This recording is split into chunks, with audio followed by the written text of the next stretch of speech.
নমস্কার, আপনারা দেখছেন বাংলা এমজি নিউজ। দুর্গাপুরে বাংলাদেশের শাড়ির দোকানের স্টলে বিজ্ঞাপনের ফ্লেক্স ও বাংলাদেশের জাতীয় পতাকার ছবি। বিতর্ক উস্কে দিলেন দুর্গাপুর পশ্চিমের বিজেপি বিধায়ক লক্ষণ চন্দ্র ঘড়ুই, যাকে ঘিরে তোলপাড় শহর দুর্গাপুর। যখন দেশ জুড়ে বাংলাদেশের সংখ্যালঘু হিন্দুদের উপর অত্যাচারের ঘটনায় দেশের সরকার মানুষ সবাই একজোট হয়েছে, তখন দুর্গাপুর উৎসবের স্টলে বাংলাদেশের শাড়ির দোকানের স্টল, যে স্টলের বিজ্ঞাপনে ফ্লেক্স ও জলজল করছে বাংলাদেশের জাতীয় পতাকার ছবি। দ্বিতীয় বছরের দুর্গাপুর উৎসব শুরু হয়েছে। রাজীব গান্ধী স্মারক ময়দানে যে মাঠে স্টল হয়েছে বাংলাদেশের শাড়ির দোকান মালিকের দাবি, তিনি বাংলাদেশের নারায়ণগঞ্জ থেকেই মেলাতে এসেছেন। দুর্গাপুর উৎসব কমিটির সদস্য প্রবীর ফসালের দাবি, তারা এই ঘটনার খবর জানা মাত্রই স্টল থেকে বাংলাদেশের পতাকার বিজ্ঞাপনের ফ্লেক্স সরিয়ে দিতে বলেছে। এই ঘটনায় এবার রাজনৈতিক তরজা শুরু হয়েছে। দুর্গাপুর পশ্চিমের বিজেপি বিধায়ক লক্ষণ চন্দ্র ঘড়ুইয়ের অভিযোগ, এই লজ্জা কার? কেন এ ধরনের কাজ একটা মেলা কমিটি অনুমোদন দিয়ে বসলো? যদি প্রশাসন উৎসব কমিটি ব্যবস্থা না নেয়, তাহলে বিজেপি ধারাবাহিক আন্দোলন শুরু করবে।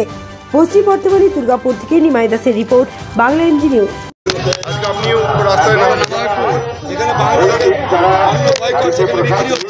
দেখুন, আমরা জানেন যে কয়েকদিন ধরে যেভাবে বাংলাদেশে হিন্দুদের অত্যাচার,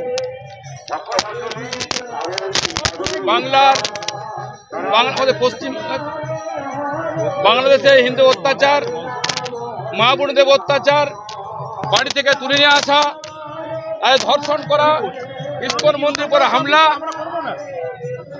পুকুর করে হামলা, তা গ্রেপ্তার, তার প্রতিবাদে সারা ভারতবর্ষে আন্দোলনে মুখরিত হয়েছে।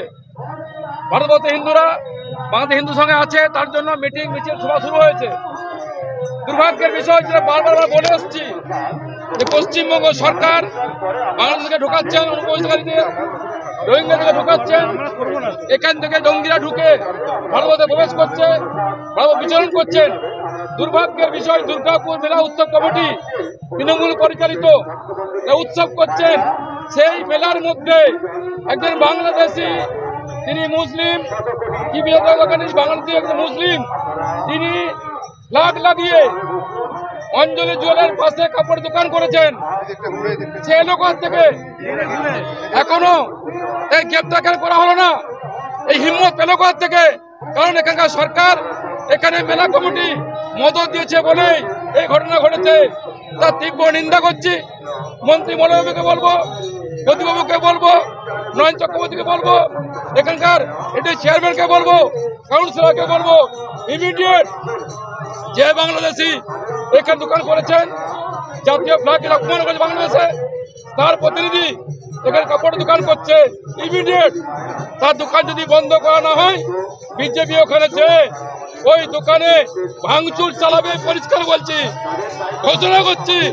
ইমিডিয়েট তার দোকানকে ওখান থেকে সরিয়ে ফেলা হোক, না হলে বিজেপি রাস্তায় নামবে, প্রতিবাদ করবে।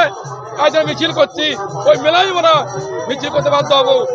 তাই মেলা কমিটিকে বলছি, ইমিডিয়েট ওই দোকানদারকে ওখান থেকে উচ্ছেদ ব্যবস্থা করুন। বলছি, 4 দিনের মধ্যে কলকাতা দখলের হুঙ্কার দিয়েছেন যে বাংলাদেশের প্রাক্তন সেনাপ্রধান সহ প্রাক্তন সেনাকর্মীরা, কি বলবেন? শুনুন, ভারতবর্ষ ছেড়ে দিন, মোদী সরকার আছে, বাংলায় হিন্দুরা আছে, হিন্দু সমাজ আছে, হিন্দু সমাজরা তৃণমূল পাশে আছে, হিন্দুদের বাংলার হিন্দুদের পাশে আছে। যে বাংলা পশ্চিমবঙ্গ মনে করে ওই বাংলাদেশকে উড়িয়ে দিতে পারি, কিন্তু আমরা এখনো চাই শান্তি ফিরে আসুক বাংলায়, শান্তি ফিরে আসুক বাংলাদেশে।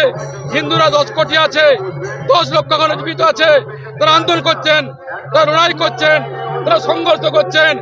বাংলার হিন্দু নয়, ভারতবর্ষের হিন্দু সমাজ তার সঙ্গে আছে। তাই আহ্বান করবো, হুমকি দিয়ে লাভ নেই, দম তাকে কিছু করে দেখান। যদি ভারতবর্ষ মনে করে, পশ্চিমবঙ্গে মনে করে ওই বাংলাদেশটা বাংলা মানচিত্র থেকে উড়ে যাবে, থাকবে না।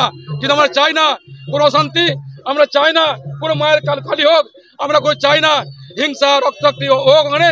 কিন্তু যে বাংলাদেশ সরকার, ইউনিট সরকার শুরু করেছে, তার তীব্র নিন্দা করছি, ধিক্কার জানাচ্ছি, প্রতিবাদ জানাচ্ছি।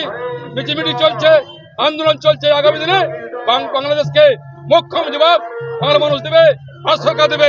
আমরা ওয়েট করছি সেই দিনটার জন্য। ভেহিকেলে নেন না, সমস্যা কি আছে বলুন না। কবে আমরা এসেছি? বাংলাদেশ নারায়ণগঞ্জ থেকে। নারায়ণগঞ্জ থেকে। এখানে কিসের জন্য এসেছেন? আমরা শাড়ির বিজনেসের জন্য এসেছি। আচ্ছা, তো মেলা কমিটির সঙ্গে কথা বলেই এসছেন। হ্যাঁ, মেলা কমিটির সাথে কথা বলে এসেছি। আপনাদের এখানে বাংলাদেশের পতাকা লাগানোকে কেন্দ্র করে একটা বিতর্ক তৈরি হয়েছে, মানে কি সমস্যাটা কি হয়েছিল? বিতর্ক বলতে আমাদের ওটা ব্যানারটা লাগাইছিলাম ব্যবসার জন্য, ঠিক আছে। কি ব্যানার লাগিয়েছিলেন ওখানে? ওটা আমাদের বাংলাদেশের মানে যে আমাদের যে শাড়ির বিজনেসের একটা ব্যানার লাগাইছিলাম। ওর মধ্যে কি ছিল? ওর মধ্যে একটা ফ্ল্যাগ ছিল আপনার, যে বাংলাদেশের যে ফ্ল্যাগ, যে পতাকা, যেটা চিহ্ন যেটা আমাদের যেটা আছে সেটা ছিল। তারপর ওটা আসে সেটাই বলে যে খুলে নিতে, আমরা খুলে নিয়েছি। এটাকে নিয়ে একটা সমস্যা তৈরি হয়েছিল। আর সমস্যা কিছু হয়নি, মানে আমাদের ঘর খুলে নিতে কইছে, আমরা খুলে নিয়েছি। কি নাম আপনার? আমার নাম শামসুর রহমান। যে জাতীয় পতাকা একটি শাড়ির দোকান, সেটা নারায়ণগঞ্জ থেকে এসছে, সেই শাড়ির দোকানের বাংলাদেশের জাতীয় পতাকা লাগানো হয়েছে এবং সেটাকে নিয়ে একটা বিতর্ক তৈরি হয়েছে, কি বলবেন?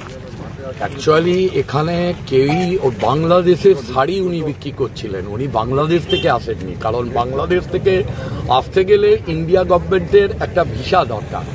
অ্যাকচুয়ালি উনি বাংলাদেশের নাম করে উনি ওনার শাড়ি যাতে বাংলাদেশি শাড়ি বলে যাতে সেল হয়, তার জন্যই উনি এই ব্যানার লাগিয়েছিলেন।